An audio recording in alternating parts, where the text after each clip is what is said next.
The Law and the Promise by Neville Goddard, narrated by Mark Bowen. Intro. And now go write it before them on a tablet and inscribe it in a book, that it may be for the time to come as a witness forever. Isaiah chapter 30, verse 8. I want to express my sincere appreciation to the hundreds of men and women who have written me, telling me of their use of imagination to create a greater good for others, as well as for themselves, that we may be mutually encouraged by each other's faith.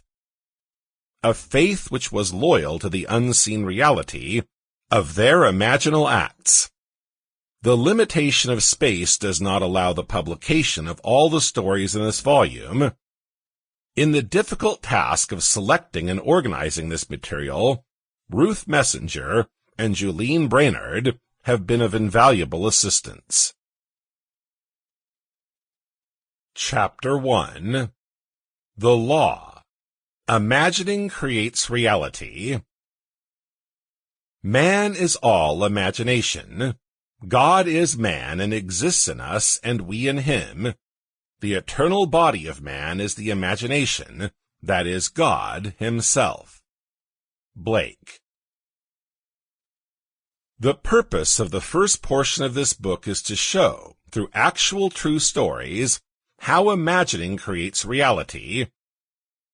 Science progresses by way of hypotheses, tentatively tested, and afterwards accepted or rejected, according to the facts of experience. The claim that imagining creates reality needs no more consideration than is allowed by science. It proves itself in performance. The world in which we live is a world of imagination. In fact, life itself is an activity of imagining. For Blake, wrote Professor Morrison of the University of St. Andrews, the world originates in a divine activity, identical with what we know ourselves as the activity of imagination.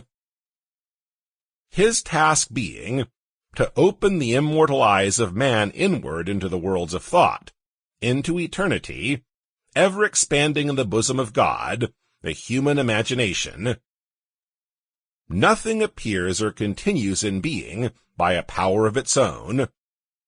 Events happen because comparatively stable, imaginal activities created them, and they continue in being only as long as they receive such support. Sample complete. Ready to continue?